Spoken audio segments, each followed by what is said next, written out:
hardened is a word that people use, and I think when you go to deliver a death message to a family whose son is overdosed, or you go to a shooting or to a car accident where a child's been killed, I do think that has a big impact on you, and it certainly has on me. I've always been serious in my public life as a police officer and since I've been in Parliament in protecting people, and I'm very genuine about that.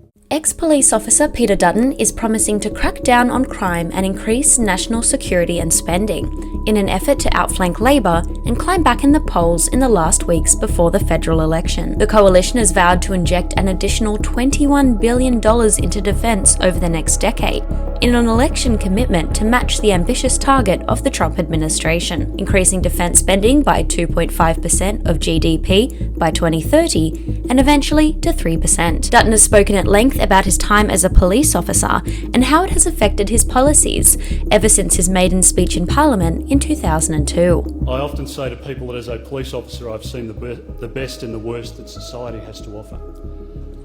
I've seen the wonderful, kind nature of people willing to offer any assistance to those in their worst hour, and I've seen the sickening behaviour displayed by people, frankly, who barely justify their existence in our sometimes over-tolerant society. In his 9 years as a police officer, Dutton worked on high-profile violent crimes and was even injured in a car chase. Eventually moving into politics and quickly climbing the ladder, Dutton would go on to be mentored by then Prime Minister John Howard, after winning the Labor seat of Dixon in the House of Representatives. Dutton continued this trajectory, landing a ministerial position within 3 years and becoming a leading Conservative voice in the 2013 coalition government. Now, whilst Dutton has made immigration, energy and the cost of living his focus for his current election campaign, he has sought the traditionally safe grounds of security and crime to change course from the same old arguments with Albanese and interest undecided Australians. The coalition said it would crack down on drugs and thugs, with new policy pledges including tougher narcotics laws and a new disclosure scheme to unmask sexual offenders. All in the name of keeping Australians safe, Dutton has referred to violent incidents around Australia as his motivation for these policies. In the last 3 years, the Albanese government's weak leadership and bad decisions have compromised community safety and national security. Crime is a huge issue in many parts of our country, and Anthony Albanese has allowed crime gangs to run riot in many communities.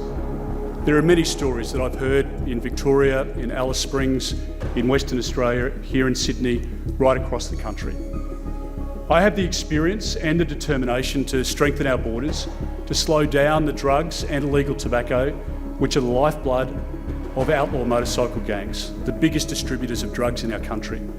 I will strengthen our laws and provide more funding for our police and intelligence agencies to stop the crime gangs. Dutton's hardline strongman politics and conservatism have led some to compare to Donald Trump, which he has strongly rejected.